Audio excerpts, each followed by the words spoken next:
if you view them as objects and feel nothing for them and can sleep at night having killed someone, that's what makes someone a killer. Videotapes were made, and I described what was recorded in the transcripts, so people can really get like a 3D model of what this guy was like. Their work record is checkered by like constantly quitting and being fired, and they don't live in one town for long, even if they weren't committing the crimes at the time, they would constantly move around, and there's something about their brains that makes it hard for them to stay focused on one thing for a long time.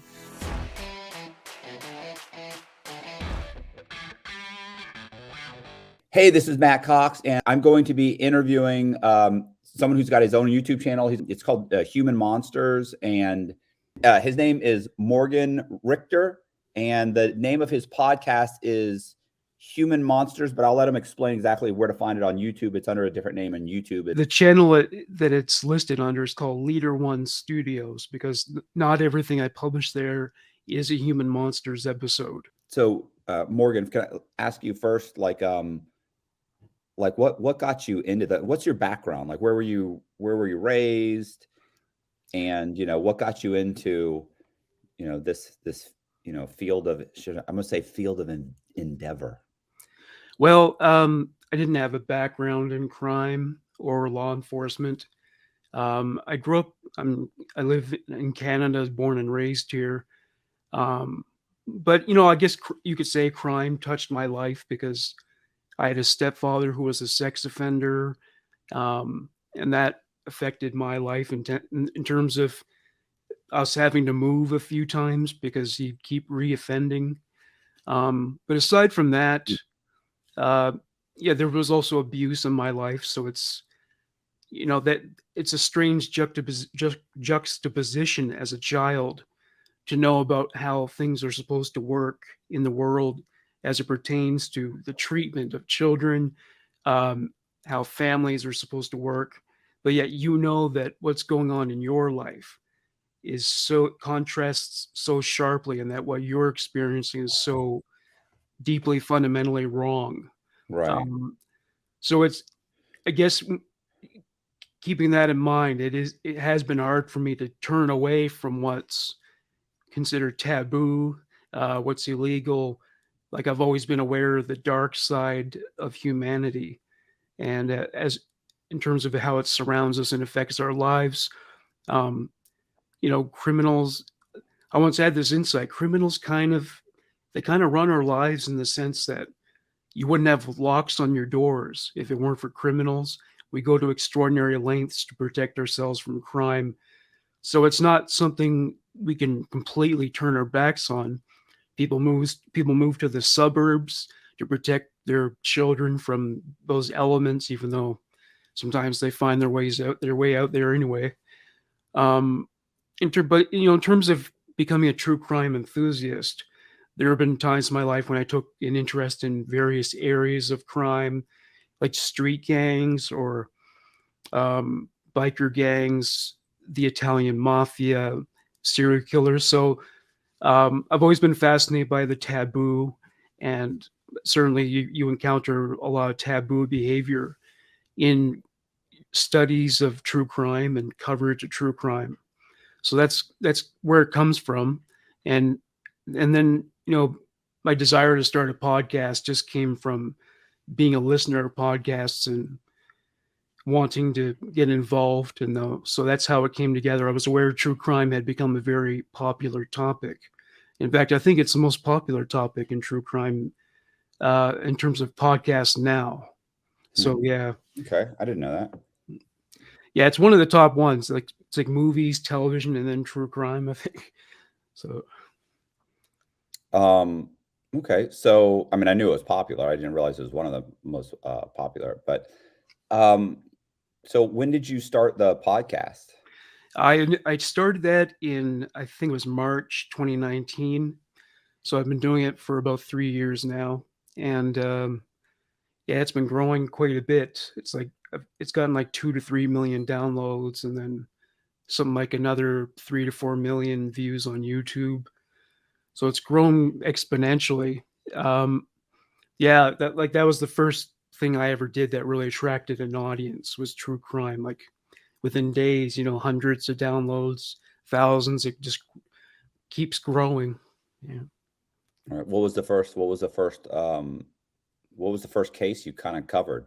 The case was about a family, a Canadian family called the Goler clan. They're actually from my home province in Nova Scotia, and they lived out in the backwoods. So you could say there were hillbillies. And there was just generations of the sexual abuse of children, inbreeding, a lot of those classic stereotypes of people who live in areas like that, but it actually happened. And so it was about that case, and that's actually kind of a classic of the show too. So a lot of people were pretty shocked by the material in that episode. Right. Do you ever watch Soft White Underbelly? I haven't seen that one, but I know about it. I've seen the title. Yeah, the guy's named Mark Leda, and he typically interviews, let's say, homeless people and people with Oh drug yeah, problems.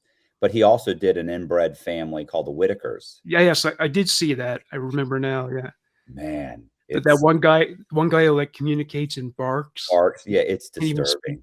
Oh yeah, yeah. I've seen a lot of those videos, and there was a woman who basically trafficked her own son, who was a little boy at the time. And yeah, well, I mean, I admire that he's fearless. He'll interview anybody. He'll Yeah, interview, like a lot of people would say, don't interview someone from the KKK. I would interview anybody. I wouldn't, yeah. I agree. I mean, I think, to me, the problem with, oh, don't give that person a platform. Like, to me, that is, I mean, it's freedom of speech. Like, you're censoring something. It's like, look, if you don't want to watch it, like, don't watch it. yeah, right. But to be upset because you're putting it on your channel, like, I'm upset that you would even show. Okay, well, get over it. Like, you don't have to watch. Like, that's your protest against this is I'm going to turn the channel. Boycott it. Yeah, that's as Right. simple as that. People Yeah, don't understand that anymore. and I don't think people are such mindless sheep that they're just going to believe everything that someone says. Like I remember back in the day in the 80s and 90s on daytime talk shows, the KKK would appear quite regularly, like the famous Geraldo episode where they got into a big fight and people were throwing chairs and everything. And Right. but that didn't result in like a huge uptick in neo-Nazi membership. Right. People would be outraged, but ultimately, it doesn't make any long-lasting impact. Well, And it's good to see that. It's good to see that stuff and know it exists and know yeah, what it's about. And now you can make an educated decision based on it. But yeah, there was an excellent documentary called Accidental Courtesy. I don't remember if you heard about that. hmm, I don't know, but it's about a man. He's not, and he decided to do was befriend members of the KKK, and they weren't all amenable to it.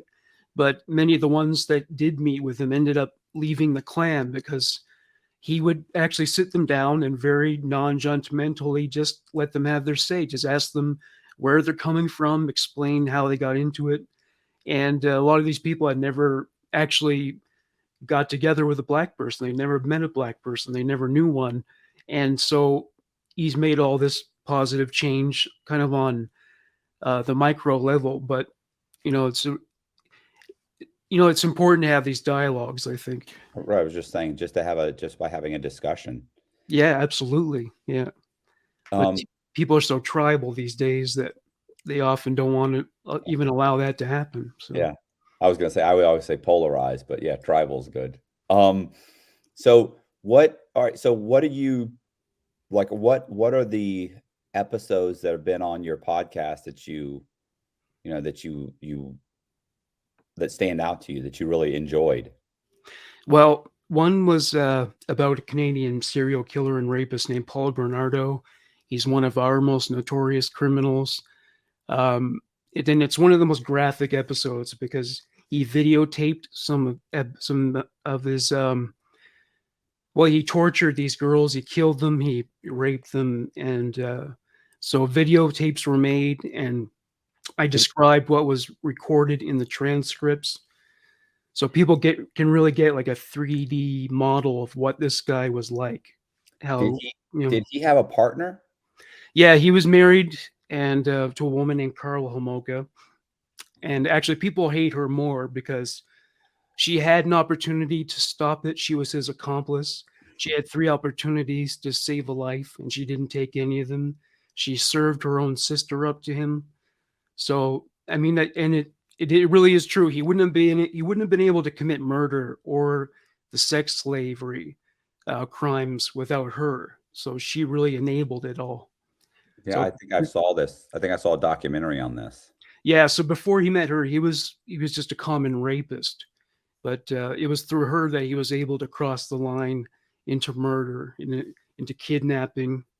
Yeah, Weren't they were like a really good-looking couple? yeah, it's like they called them the Ken and Barbie killers because they were both these blonde people, and um, they were, I guess, by late '80s standards, they were considered beautiful and had their lives in front of them, and yet you never know what kind of secrets people are hiding, right? So what happened to them? Well, he's in prison. He was actually eligible for parole a couple of years ago, but it was denied because he was declared a dangerous offender, which in the Canadian legal system means you're highly unlikely to ever be released. That's an official legal designation. And on top of that, I mean, there's no way to knowing if he can be trusted on the streets again. So he's never getting out. She took a plea deal, so she got out after 12 years, which a lot of people were angry about. Um, so yeah, she moved to Quebec where the case was not followed as much. So yeah, and she volunteers at her children's school, which also pissed a lot of people off because the 3 girls who were murdered were all minors, 14 and 15 years old. So yeah. He's been known to cure insecurity just with his laugh. His organ donation card lists his charisma. His smile is so contagious. Vaccines have been created for it. He is the most interesting man in the world. I don't typically commit crime, but when I do, it's bank fraud. Stay greedy, my friends. Support the channel. Join Matthew Cox's Patreon. She's not a popular lady. No. Are there any other ones that you could think of? So what else? There was also, a lot of the child abuse cases tend to really rattle people. The one case that still haunts me, that gives me flashbacks quite a bit. It started out as child abuse, but this girl was kept prisoner in a house in London, England, by this Pakistani Muslim fundamentalist. And he beat her and raped her and just tortured her in every possible way for like 12 or 13 years. And just the things he did to her were so horrific that even to this day, like, I get flashbacks, and I wondered if I might have given myself some amount of PTSD just by doing the case, and that's something that cops go through a lot because a lot of them are kind of hard boiled, but still they're exposed to a lot of really disturbing things. And if you've got a moral compass at all, it's hard not to be affected by it in the long term. Right. What happened to the girl? She managed to escape. She just occasionally they would bring her out because they wanted to take her to Pakistan. And she had a feeling like she might be trafficked there, like that would be the end for her, or maybe she'd be murdered. So she managed, when she went, they took her to get a passport. She managed to like slip a note to somebody, and a social worker helped her to escape. So yeah, she was lucky that way. Otherwise, who knows? She might have ended up dead because they have a really, really serious issue in Pakistan with violence against women. Thousands of women are murdered by their own husbands there. Domestic violence is not part of the criminal code in Pakistan. They consider it like a private domestic issue. The police will not respond to those calls. And of course, the honor killings, the acid attacks. So she was a victim of a man who came from that culture, and sort of carried on that paradigm of violence with her. Yeah. Okay. How long are the episodes? They vary. Some of them are a little less than an hour, but the Bernardo one was over 4 hours. What I think maybe the longest one was over 5 hours. That's the BTK killer, Dennis Rader. Right. There was there was like a long recording of his trial. Yeah, so they vary, But I mean, the thing about podcasts is that ultimately people don't want to listen to short episodes. I've learned if it's a half hour or less, I find people are less likely to tune in. They want to just press play and do whatever it is they're doing, driving, working out, I don't know, walking somewhere. They just want to let go and listen. So yeah, I think the people, I would say, definitely expect longer episodes. So you played the BTK trial, or the recording from the trial? Yeah, there was they videotaped the trial, as I think they do every trial now. And so there was a part of it where the judge was just asking him to confirm things that had been found through evidence and confessions. And so, yeah, I included that. Whenever that kind of stuff is available, I do it. But it's not always available because so many criminals will take a plea deal to avoid serving more time or avoid the death penalty. So in that case, if they do take a plea deal, there's not usually much in the way of confessions or cross-examinations. They just do, prosecuting attorneys usually just, they want to get that plea deal and get it out of the way, because if it goes to trial, that ends up being more damaging. So who is the most like notorious criminal in Canadian history that you've gone over? Yeah, Bernardo, I would probably say, is number one. There's also a gentleman named Clifford Olson. He murdered and sexually abused a bunch of children and teenagers back in the 80s. So he's pretty much universally despised, I would say. There was this pedophile, Peter Whitmore. He didn't kill any kids, but it was an interesting study because he was an unrepentant pedophile. In prison, he would offer inmates money if he could buy their photos of their children. He even remarked to somebody like, yeah, they'll put me in jail for a couple of years, and then when I get out, all I need is 2 weeks. And what he meant was, all I need is 2 weeks to get out there and find a child. Like, he didn't care. He was no remorse. He would do it as much as, he wouldn't let the system stop him to the, if he could get any leeway, he'd do it. So in Florida now, well, not Florida, sorry, in the United States, they now have, if they lock up a pedophile, or a sex offender, they can put a community they call it community violation or community violation something on them, like a to where they don't have to let them out. Oh, is that right? So yeah. you end up with 5 years, and then they just decide, you know what? No, we're not going to let you out. It's a community protection order or something, I forget. And they basically, because now they make them go through, like, there's a program they have to go through. It's a whole thing. So what do you think? So what do you think drives criminals? I mean, you've done a bunch of cases, you've looked them over. There's like 400 videos on your, there's like 400 videos. So what do you think? Is there a common denominator? Is it like, what do you think drives these guys? Well, neurologists have analyzed the brains of criminals, violent criminals particularly, and they have found there's abnormalities. Sometimes it's a matter of having poor impulse control. It's interesting because one thing they found was, kind of with many of these people, there's a history of irresolution, like in terms of, their work record is checkered by, like, constantly quitting and being fired, and they don't live in one town for long, even if they weren't committing the crimes at the time, they would constantly move around, and there's something about their brains that makes it hard for them to stay focused on one thing for a long time. While there are a couple of exceptions, it seems kind of rare when they've gotten married and had kids and had that kind of stable life. There's some kind of restlessness involved where, yeah, so it's just, I guess that affects their sense of morality. They can't just choose a moral position and stay with it. Their brains are so malleable and open to really terrible ideas.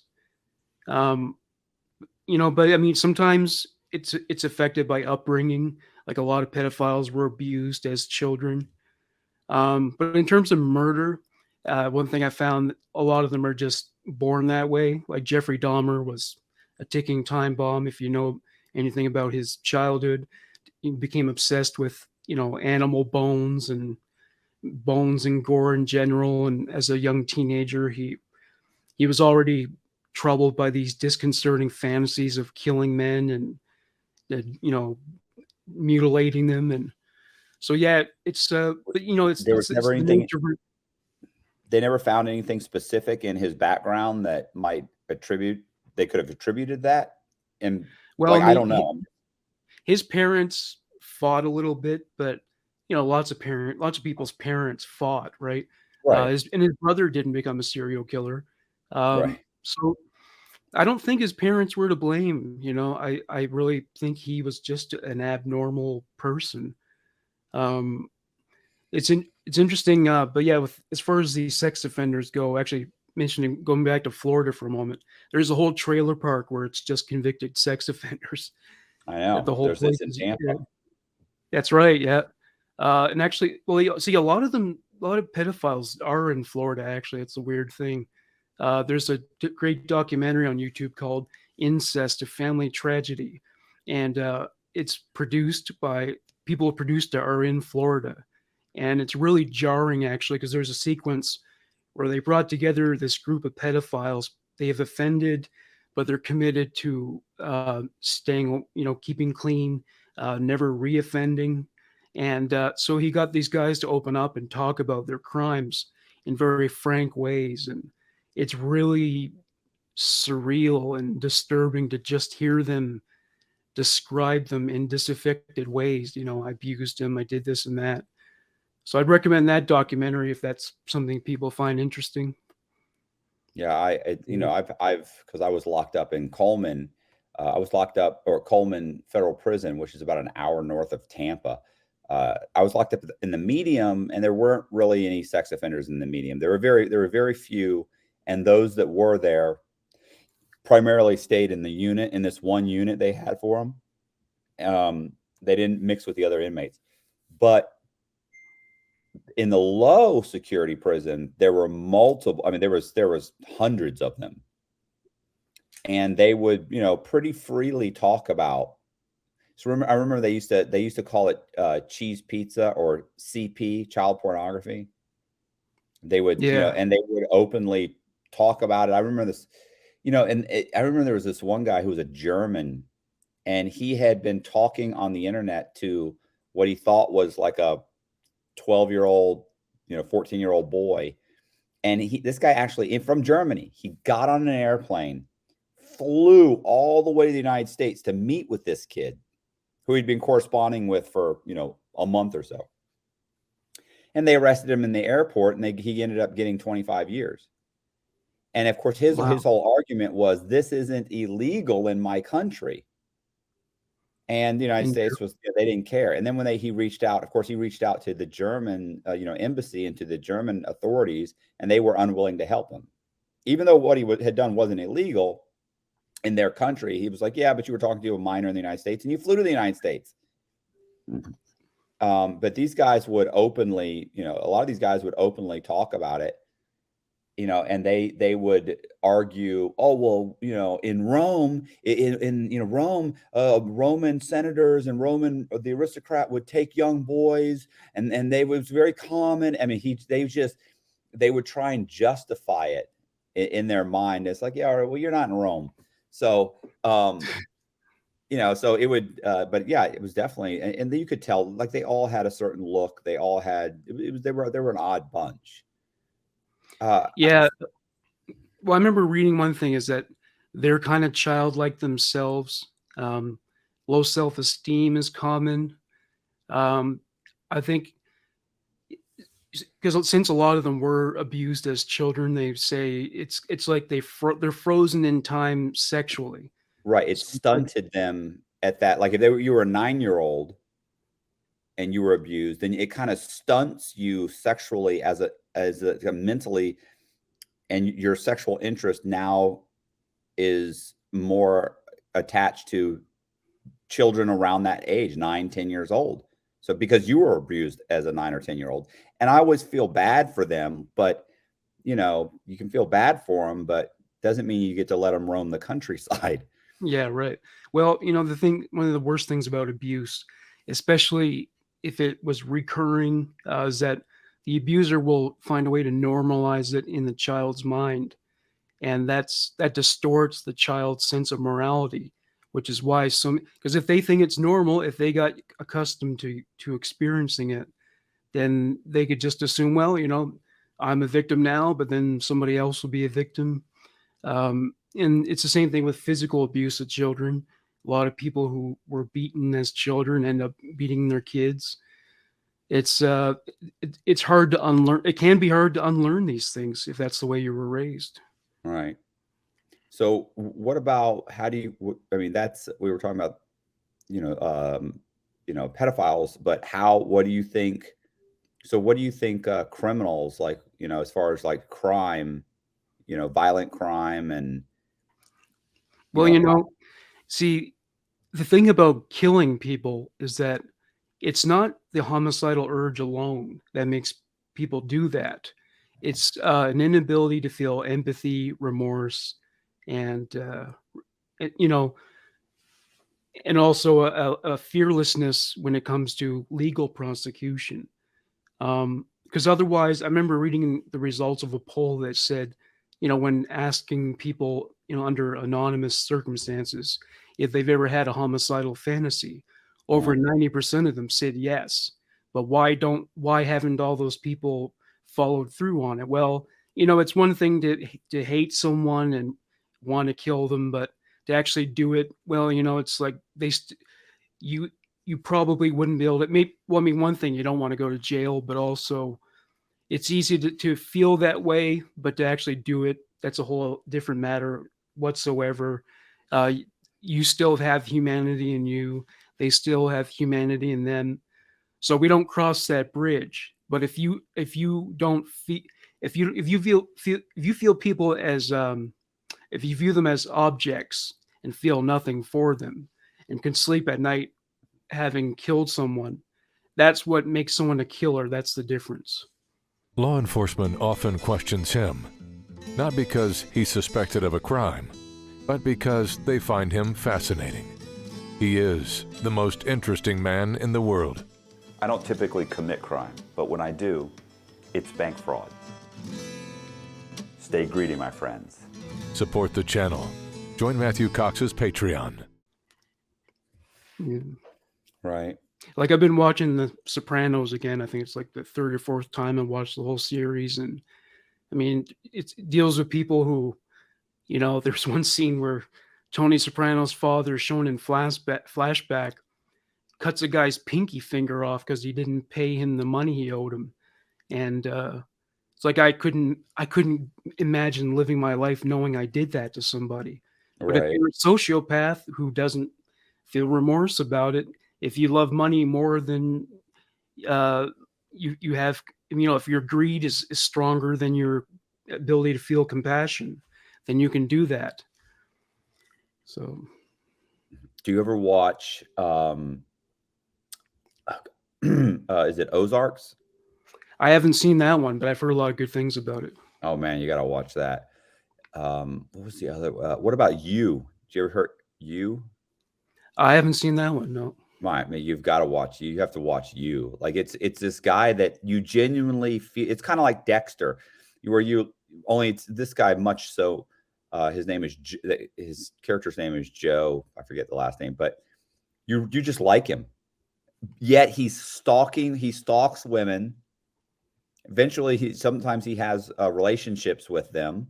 And he ends up killing them. But you genuinely feel for him. You want him to get away with it, even though you're like, what he did was wrong. And the women, like, you genuinely like the women. Like, you like both characters, and he ends up killing her and disposing of the body, and you kind of like rooting for him to get away with it, even though it's like you just murdered somebody. Yeah, I've always liked the anti-hero, like in Breaking Bad. Right. His Walter White's wife, Skylar, we don't like her because of the way the show's written, but yet she's not wrong to feel the way she does. She's been lied Right. to. Other criminals have come around their house, putting them in danger. So she's not wrong to feel the way she does, but because we like him, we kind of start to feel like she's kind of a meddlesome shrew. Yeah. You don't want her giving him a hard time because he's your favorite. Yeah, exactly. Right. Yeah. So, but I mean, in real life, I wouldn't take his side. I mean, you play with fire, you get involved in drugs, you're going to attract really terrible people into your life. So that's part of the deal. There's not a lot of nice people in crime. That's for sure. Right. So how often do you put out a video? I put one out. I put them out once a week.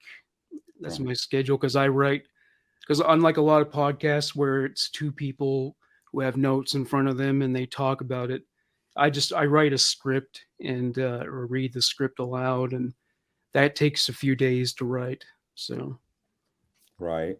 Where are you getting your information for the videos? Well, the best research sources are books. So, I get the information from there. I'm not plagiarizing them. I just, sum it up and write a script in my own words. Because otherwise, a lot of articles online are not always accurate, or news article may have been updated. And then there are cases that took place, like the one I'm working on right now, took place in the 1800s. So there's not a lot of information sources for that. Some of these videos have they're hundreds of thousands of, got like 500,000 views, some these are, I mean, I definitely need to check this out. You've got over 27,000 subscribers. Yeah, this is, kids who kill. Yeah, there's been a few of those cases. Yeah, you seen that, and that's another. So that's more support for the nature versus nurture debate, for the nature debate, because there are kids that have those tendencies too. And I mean, it's when we were growing up, we knew kids who were violent, who bullied other kids, and so I think that part of human nature is inborn with some people. Okay. So what's your goal for the channel? Well, just keep growing, keep attracting more listeners. I don't know. Sometimes I worry, like, am I always going to be able to find good cases? But ultimately, there's no end to no crime. There's never going to be a lack of serial killers or pedophiles or any of these people who do terrible things. I mean, it's like the FBI says at any given moment, I think there's over 100 active serial killers. Because I think they've gotten smarter about it since, you can read true crime books and find out how some of these guys have gotten careless, like murdering people and leaving them out, in the middle of the football field or something, So now I guess they're just being more careful in terms of getting rid of bodies and taking into consideration DNA evidence. So they may be harder to arrest now. I'm actually supposed to interview someone who's got a database, who works on a database. It's there's a story called is it Manhunter? Mindhunter. That's right, Mindhunter. And I'm actually supposed to interview a guy that actually works on a database that's based on that, where he works in conjunction with one of the people that the characters, the female psychologist in that whole thing that series is based on, and they've got a massive database on serial killers. I forget the name of the university that runs it, but it's I'm supposed to talk to him, and that seems really interesting. Yeah, speaking of databases, we were talking about Florida sex offenders earlier. Well, I mean, I once looked at a PDF of a sex offender registry, and it was just one district, not the whole country, one district.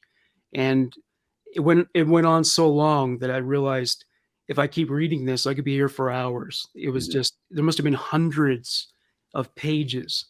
And a lot of these guys end up like just disappearing, which they're not supposed to do. They're supposed to notify authorities when they move somewhere. So that's a big problem too. But yeah, this is just, I don't know. I mean, I have a feeling that sexual abuse of children has probably been around since before recorded history. I don't know why it exists. There's nothing practical about it, but it seems to me like it's probably always been around. It just wasn't always talked about because there was a time when people just didn't talk about sexual matters at all. But yeah, it's always been around, I think. Well, God, what was the case? Well, there was a case where there was two guys initially when you were talking about the husband-wife team in Canada. I was at first thought you were talking about there were two guys that were working in conjunction with each other, and they were kidnapping women, and they were keeping them alive for weeks or months, and they were videoing it. Oh, I wonder if you're thinking of Leonard Lake and Charles Ng. One of them was Yes. Vietnamese. Yeah, Absolutely. Yes. Yeah. Yes. Yeah, and then they kept the one of the guys was, God, he built like a cell or something. Remember, then they killed. Oh yeah. One of the women they kidnapped her and her child, and they killed the child. And have you done that one? I did do that case. Yeah. Really? Yeah, those guys were pretty fucked up. It's amazing how sometimes people find that person that they click with, and they bring out the worst in each other. Imagine you bump. What's the likelihood you bump into another guy that's a serial killer? Oh, you too? Or even worse, in England, the murder of a little boy named James Bulger. He was, I think, 3 years old, and he was murdered by two 10-year-old boys. These boys just, when they got together, they brought out their worst tendencies and together killed this child. And it's a really odd case. And I think I've heard of that one too. I want to say, didn't they leave his body somewhere? They left it on train tracks. A train rolled over him and cut the body in half. Ugh. It's chilling too, because there's security camera footage from when they led the child away in a shopping mall, and you're just watching it and knowing what happens. Yeah, it's horrible. Yeah, right. And these are this child's last moments. It's pretty fucked up. I'm trying to think of any others that you could. Oh man. So what are you working on now? The one I'm working on right now is it's about a man named Boone Helm. He was a murderer and cannibal during in the 1800s during the gold rush, and so this guy didn't have the kind of survival skills you need to venture to travel throughout the wilderness, because I mean that's hard now, but back then they didn't have all the equipment we have nowadays, and so he resorted to killing people he traveled with and eating them. And actually that was a pivotal moment in his life, because he just thought, well, he didn't feel any remorse about it, so he didn't hesitate to kill anyone who displeased him after that. So yeah, my listeners, they like the really extreme stuff, the necrophilia, the cannibalism, serial murder, child abuse, because I've done things that were a little, I shouldn't say lighter, but didn't involve crimes that gruesome. Like the John Gotti episode, I mean, it seems to have gotten a good response, but guys in the mob, they just shoot people. But yeah, they definitely prefer the cases where the criminals just do really vile things, like this British serial killer, Dennis Nelson. He was gay. He killed guys. He would have sex with the corpses and dismember them, and they love all that stuff. They keep tuning in for it and I go much further than most podcasts do. I reveal a lot of details that are too much for some people, but the ones who like the show, they can't get enough. So Texas Chainsaw Massacre. yeah, I've seen that. Yeah, that's based on a guy. Ed Really, Gein. what's his name? His name is Ed Gein. He was a grave robber, and he would take people's body parts and make things out of them, like a belt made of nipples. There was I think it was a lampshade, clothing, and I think he might have made a mask too. Yeah, he inspired a few people from fiction, actually. I think. Yeah, Bates. Norman Bates. Yeah, Norman Bates. And Buffalo Bill and Silence of the Lambs, because of the skins, him wearing women's skins. Yeah, I did an episode about him. Yeah, I've done a few of the big serial killers. Ted Bundy, I did an episode about him. Gary Ridgway, the Green River Killer. Mm-hmm. Yeah, there's lots of stuff on those guys, like the guy from Texas Chainsaw Massacre. Like when I saw it, like there's not a whole bunch of stuff on him. Not a ton, no, but he is on the Mount Rush. Well, the thing is, he only murdered like 1 or 2 people, but it was mostly the grave robbing that freaked everybody out. Right. But yeah, there's people who are on that. Yeah, they're on the Mount Rushmore, and I've covered most of them. But at the same time, I know the listeners have pretty much learned everything there is to know about them. So I tend to gravitate on lesser known cases. Right. Yeah, that's what when I write, I've written a bunch of stories, and I tend to focus on more unique, like if it's a drug story, then needs to be extremely unique about that drug story, because there's lots of drug stories. Yeah, I did one about Griselda Blanco, who was she was like, they called her the queen of cocaine because she became a billionaire in Miami from importing it from Colombia during the Scarface days, right? 70s and the 80s. Yep. Cocaine cowboys. Yep, she was part of that group, and maybe one day I'll do like a episode about the cartels, because I mean they've done horrendous things. Oh yeah, they're cold. They'll kill people's children. I saw that series Narcos on Netflix. That's really good. Yeah. Did you meet any mass murderers in prison? People who killed more than one person? Or I did, and it's funny because at the time, I wish I'd gone back and actually had written names down and taken notes and figured out who these people were. But these were just, at that time, this was when I was in the medium security prison. I genuinely was just kind of trying. It was everything I could do to just get myself through the day without, trying to figure out how to kill myself. Like I was so just depressed at the time. Yeah. But I do remember this one guy. They called him something like Old Man Ron. And Old Man Ron was just the nicest guy. Right? He painted all the time.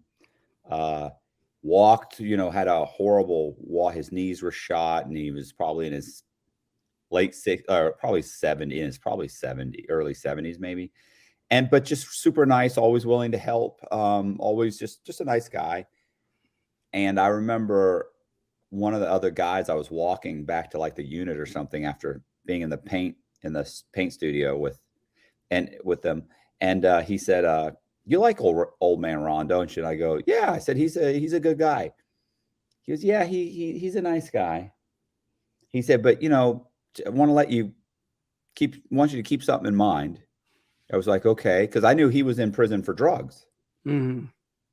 he said, you know why he's here, right? And I was like, drug? I go, yeah, it's like a drug case, right? He goes, yeah, yeah.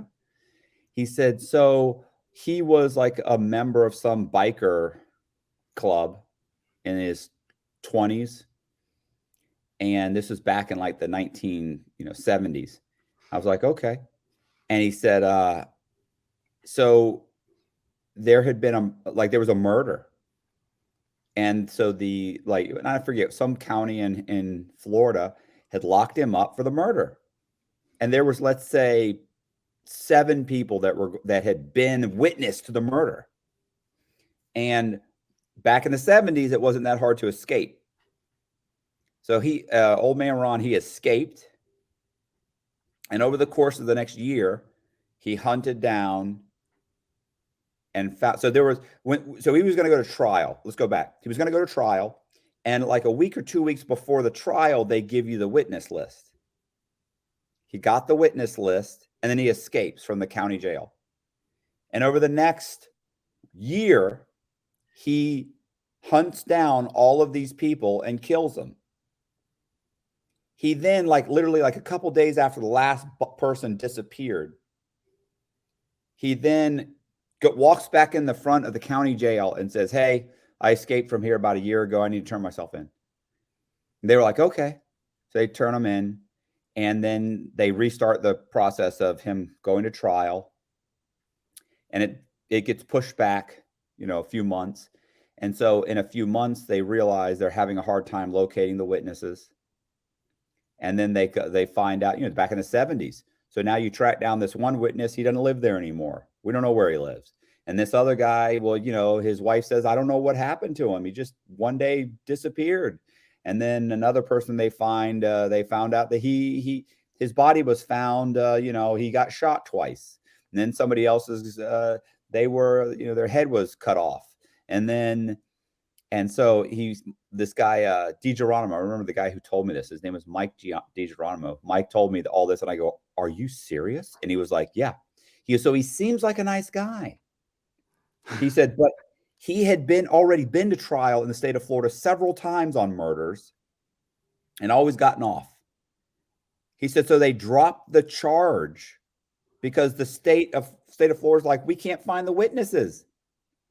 So they have to drop the charges, and old man Ron walks out of jail. Well, what happened was eventually the DEA ends up setting him up on a drug buy, and he ends up getting 15 or 20 years or something. And so he ends up, was in federal prison. But I just was like, they were like, you understand, he'd already been to state trial multiple times. He was like, that guy has probably killed 20 or 30 people. He just happens to be that the state couldn't get him, and the federal government did. And he was, listen, honestly, super nice guy. Of course, I wasn't a witness against him. So he seemed okay to me, but yeah, there were people in there that had killed 2 or 3 people. This guy had killed probably 20, maybe 30. Who knows? There was a guy. Did anyone ever describe what it's like, what the experience of killing someone is like? Or no, I mean, I never, because I stayed away from those guys. Listen, I went to Catholic church there, right? The guy that helps the priest, I forget what they call him. He was from Mexico or Colombia, didn't speak English, refused to speak English. He, as a teenager, 17, 18, 19 years old, killed something like 10 or 15 people. He was a hitman for the cartel. They grabbed him, arrested him, and then transferred him to the United States to do his time in the United States. There have been multiple swaps of inmates from Colombia and Mexico to the United States because they're like, look, we want to lock this guy up forever, but we're in our prisons, he'll eventually be able to escape. He's gonna so they'll transfer them and say, you can do your time in the United States. Yeah, so he had a life sentence. He'd killed, I don't know how many, whatever, probably 10, 20 people, who knows, as a teenager, as a young kid. But there was multiple people like that. I never, you know, I have a hard time just with violence in general. I'm just not like a violent person, so I don't associate with those guys, and I don't really talk to those guys. I can't imagine. Yeah, that's the thing about the drug trade too. It does attract violent people as Mhm. well. It's how they protect their interests, and um, that's one aspect of Breaking Bad that was accurate because a lot of them are gonna sometimes the drug deal goes wrong and people get shot and whatever. And yeah, Yeah. Well, you know, that's the thing about like that lifestyle. It's the same thing with prison. Like, you know, guys get stabbed because that's, you know, they get stabbed or beat up or whatever because, you know, you can't sue the guy. Like yeah, there's no recourse. Like your recourse is you go get a knife and stab this guy. You don't have to kill him. Like people get stabbed a lot in prison and they're not actually trying to kill the person. They're just trying to stab him a few times to let everybody know, hey, he ripped me off and I stabbed him. And now they're moving him or they're moving me, but I didn't get taken advantage of. I stabbed people that wronged me. Out here, you might file a lawsuit or call the police or something. You can't do that in prison. So it's the same thing in the yeah. drug world. They can't call the police. They can't sue another drug dealer for ripping them off. What do? You blow him up or you shoot him or something. Yeah, I understand the rate of sexual abuse is not as high in prison as the media would have us believe. Like it happens, but not as often as in the show Oz.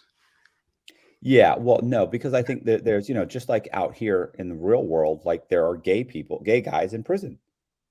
Yeah, And so in prison, they either get like they call them, you know, war daddies, somebody that will protect them or they can be with, or they get a boyfriend, or they become almost like a prostitute in there, you know, where they basically prostitute themselves. So like these, like, oh, well, guys rape well, I mean, they do. I'm not saying that doesn't happen, but I'm saying it's not the norm.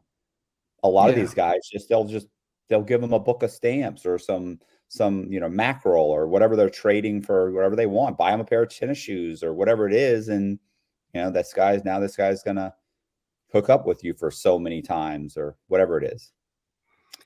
yeah. There's this footage on YouTube of this serial killer, Richard Speck.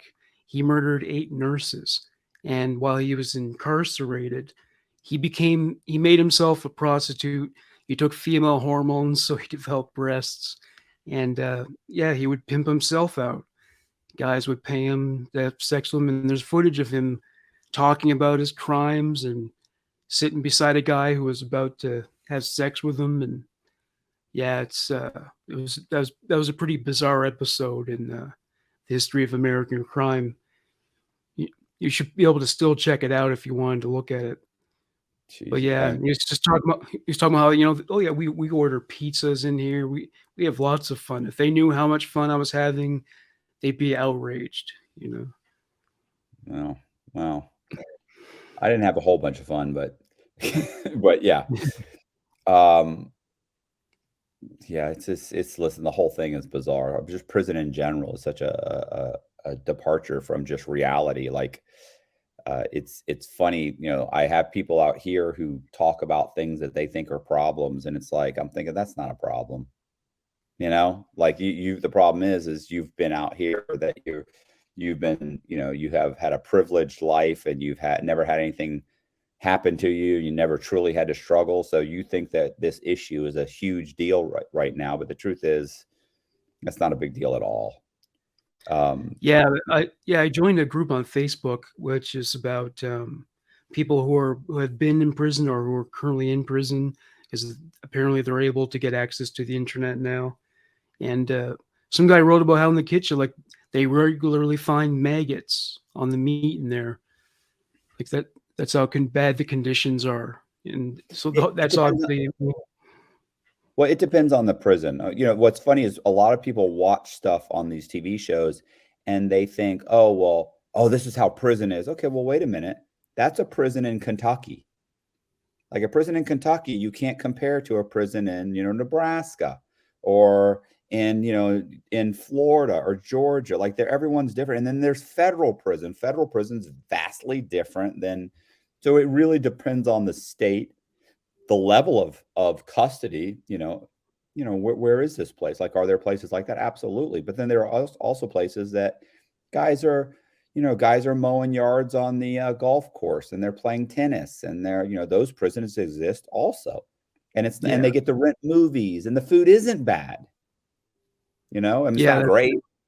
It's not great. But it's not as bad as you could be.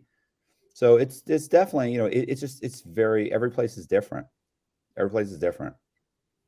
Yeah, I mean, ultimately, it's just if they're publicly funded, the problem they run into is that politicians don't want to increase funding to prisons.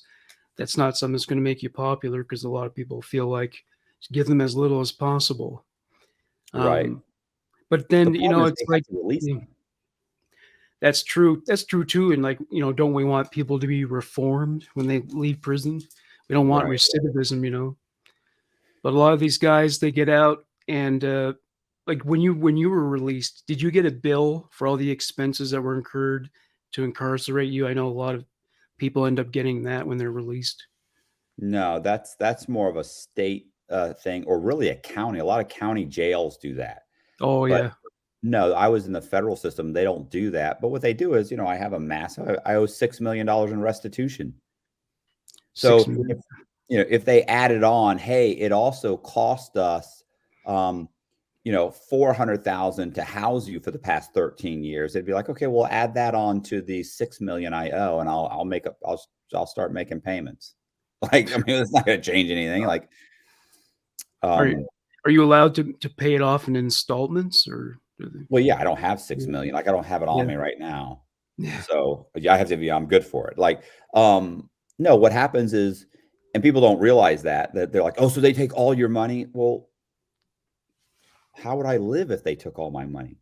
Yeah. Like, Right. you get people that are just insane with this. Like, oh, you shouldn't be able to have all money. You should have to turn it. Okay, wait a minute, bro. Like, how do you think I'm going to eat? And how do you think I'm going to pay for my bills? And how do you think I'm going to get a vehicle and get to work and back? Well, that's your problem. It's like, okay, well, you're delusional. So the way it really works is when the judge lays down, or when the judge spells out what your sentence is, he's like, okay, you have to do this much time in prison. You have to do this much time on probation. And while you're on probation, you have to make payments towards your restitution. Now it's $6 million. You can't pay off $6 million. So a portion of every month, a portion of my income goes towards restitution. And that is, it's some people, they say, okay, well, 15% of your income has to go to pay restitution, your gross. And then sometimes in mine's more structured. Mine is like it's like $150 a month plus 25% of anything I make over $4,000. So sometimes that payment's $300 or $400. Sometimes it's $900. So it's and then when you're off probation, which I have 5 years of probation. When I'm off probation, that whatever's remaining turns into a civil judgment.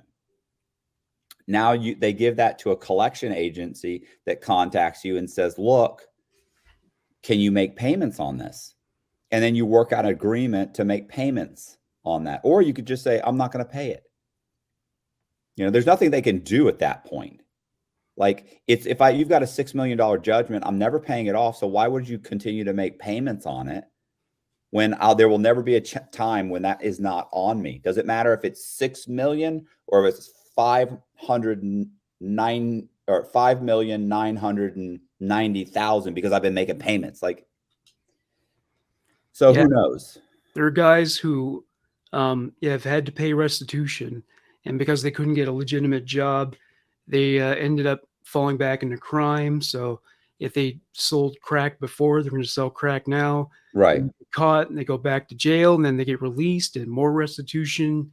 And it's just this never ending cycle of recidivism. So I don't know, as restitution really paid off. I mean, supposedly it costs like $40,000 a year to house an inmate in prison or jail. Actually, a lot of people on the outside don't make that much money, and part of it's healthcare as well. But Right. Not that anyone is living it up there, but No, I was gonna say, you know, that's for like the security, the buildings, the cameras, the electric, everything else, and the officers cost a significant amount of money to pay these officers. So, where you end up living in prison is just a tiny little box. yeah. Like your bathroom's probably bigger than my entire cell. Yeah, I've seen some of those cells on TV. Yeah. Yeah. It's like a Yeah. bunk bed, a sink, and a toilet, and I remember somebody mentioning you really have to negotiate your relationship with your cellmate because the two of you can't be doing stuff at the same time because you'll just be bumping into each other, and that can result in tension and Right. Well, and in the low, you don't even have the toilet and sink. Oh, that's right, yeah, so that's Yeah. even worse there, So yeah. you've got 180 guys trying to share 6 toilets, Jesus. or 8 showers, 6 toilets. Well, they'll have like 4 or 5 urinals. I mean, there's typically a line at any given time of the day. Sometimes it's longer, sometimes it's shorter. But yeah, it's basically like a public restroom. It is a public restroom for 180 guys trying to do it. So yeah, it's not a great life. No. I don't recommend it. Yeah, it's funny because like, you look at the Shawshank Redemption, Andy Dufresne practically had a penthouse suite compared to real prison cells.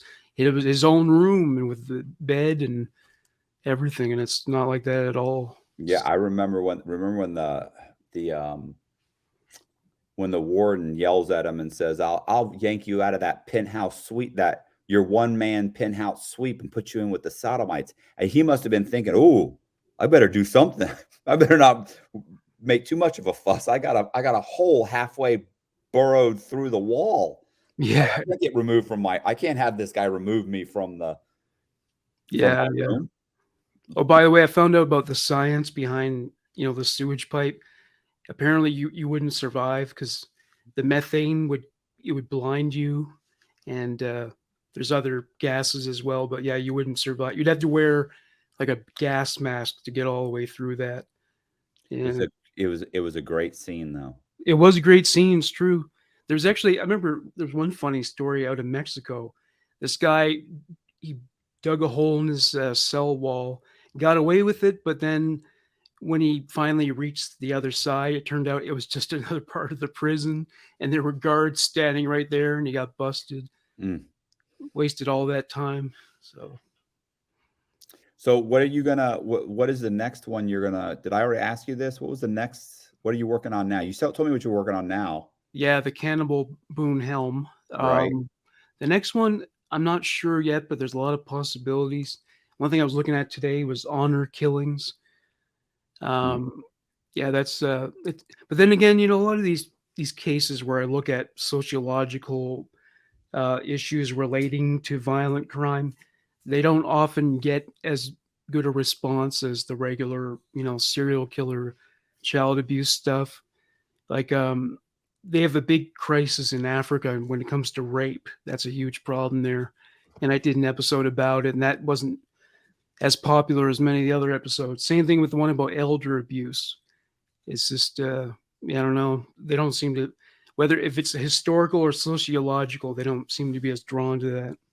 What about I saw a America's Most Wanted where a father, he was from like Iran or Iraq or something. He had killed both of his daughters in the United States. He moved to the United States, married an American woman, had 2 daughters with her. He wanted to trade or arrange a marriage to the girl was young. She was 15 or 16 years old. He wanted to arrange a marriage to her to like an Iranian or a rich Iranian who was like 45 years old in Iran. And she was saying, "I'm not going to do that. I'm not going over there. I'm not going to marry the guy." And he ends up killing her and her sister. He was a cab driver. They were looking for him. And I'd seen this America's Most Wanted. He was gone. It was like 10 years ago. Yeah, that probably was an honor killing. Oh, it was definitely an honor killing. They said it was an honor killing.